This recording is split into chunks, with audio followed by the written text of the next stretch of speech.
خاص کر نوجوان طبقہ خیال کرنا، اس پرفتن دور میں نا جی پیسے کا لالچ، کئی اور لالچ دے کر لوگوں کو گمراہ کیا جاتا ہے۔ چنوٹ کے علاقے میں ایک نوجوان تھا، میں نے ایک دو جگہ پہلے بھی یہ واقعہ سنایا۔ کچھ نئے دوست ہوتے ہیں نوجوان تو ان کے علم میں اضافہ ہوگا۔ ان کا نا یہ جو مرزئی ہیں نا، ان کے ساتھ آنا جانا تھا، تو انہوں نے کہا شادی کر لے یار، ہم تجھے بیٹی دیتے ہیں۔ اس جوان نے کہا نہیں جی، میں مسلمان ہوں، تم غیر مسلم ہو، نہیں شادی کرتا۔ بات چلتی رہی، آخر انہوں نے اپنے چنگل میں اس کو پھنسا لیا۔ بھئی یار شادی میں کیا حرج ہے، تو مسلمان رہنا، ہم نے دے رہے ہیں نا تجھے بیٹی، تمہاری لے تو نہیں رہے، تو مسلمان رہے۔ بس اس نے شادی کر لی۔ اب شادی کر لی تو وہ سسرالی بن گئے مرزئی، ان کے گھر آنا جانا تھا، آنا جانا تو پڑتا ہے نا سسرالیوں کے گھر۔ ایک دن ان کا بڑا آیا ہوا تھا مرزا، جو ان کے حساب سے مولوی تھا ان کا، اور یہ جوان بھی وہاں تھا۔ انہوں نے کہا جی یہ ہمارا داماد ہے، ہم نے اس کو بیٹی دی ہے، لیکن یہ مرزا غلام احمد کو نہیں مانتا، ہمیں بھی یہ کافر کہتا ہے۔ تو وہ جو ان کا مرزا تھا بڑا، اس نے کہا بیٹا جی تو استخارہ کر لینا، استخارہ اللہ سے مشورہ ہوتا ہے، استخارہ کر لے، اور اگر تجھے خواب میں مرزا غلام احمد نظر آئے تو پھر مان لینا، پھر ہم حق پہ ہیں، استخارہ اللہ سے مشورہ ہوتا ہے، تیری رہنمائی اللہ کر رہا ہے۔ وہ جوان تیار ہو گیا، اتھے ہی کم خراب ہو گیا۔ جب جوان استخارے کے لیے تیار ہو گیا تو اتھے ہی کم کیا ہو گیا، یہ بات میں تمہیں سمجھ آئے گی۔ وہ رات کو سویا، استخارے کے وہ 2 نفل پڑھ کے دعا پڑھ کے اس کو خواب میں مرزا غلام احمد مل گیا۔ کیا ہائے یہ تو یار سچا ہے، استخارہ اللہ سے مشورہ ہوتا ہے اور اللہ نے مجھے مرزا غلام احمد دکھا دیا ہے، فلہذا مرزئی تو سچی ہے۔ دوسری رات پھر سویا، پھر خواب میں مرزا غلام احمد۔ تیسری رات پھر صبح اس نے اعلان کر دیا بھائی مرزئی ٹھیک ہے۔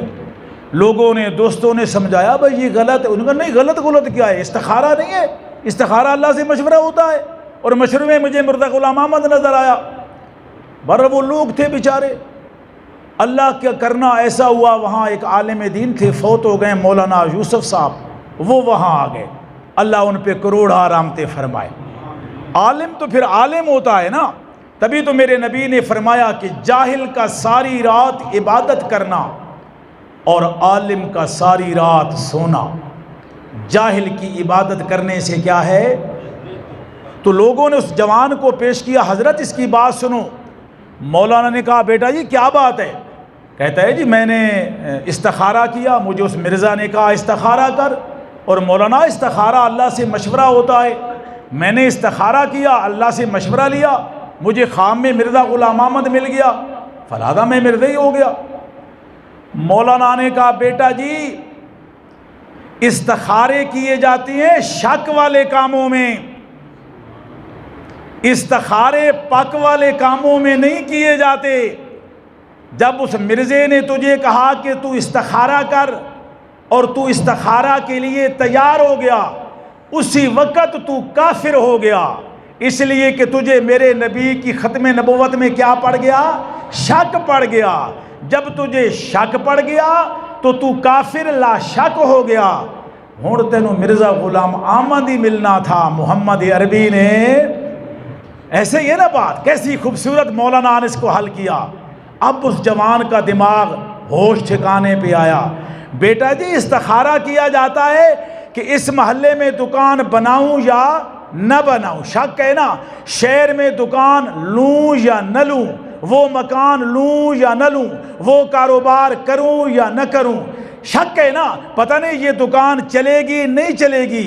اور ختم نبوت میں شک نہیں ہے بیٹا جی، ختم نبوت میں تو پک ہے کہ میرے نبی پہ نبوت کیا ہو گئی ہے؟ ختم ہو گئی ہے، اب کسی نبی نے نہیں آنا۔ اب کوئی بندہ کہے میں استخارہ کرتا ہوں صبح کی نماز پڑھنی ہے یا نہیں پڑھنی، او بھائی صبح کی نماز تو فرض ہے، صبح کی نماز کیا ہے؟ وہ تو پکے شریعت محمدی آ گئی جس میں دن رات میں کتنی نمازیں فرض ہیں؟ 5 نمازیں. تو استخارے کیے جاتے ہیں شک والے کاموں میں. اس لیے بیٹا جی ہمارے امام ابو حنیفہ رحمۃ اللہ علیہ نے فرمایا، کیا خوبصورت بات کہی حضرت امام رحم اللہ نے، فرمایا اگر کوئی بندہ نبوت کا دعویٰ کرتا ہے اور آگے بندہ کہتا ہے دلیل کیا ہے، امام صاحب فرماتے ہیں دلیل مانگنے والا کافر ہو جائے گا. دلیل مانگنے والا کیا ہو جائے گا؟ کیونکہ اسے شک پڑ گیا نا. تو الحمدللہ ہمیں اپنے نبی کی ختم نبوت میں کوئی شک، پک میرے نبی پہ نبوت کیا ہو گئی ہے.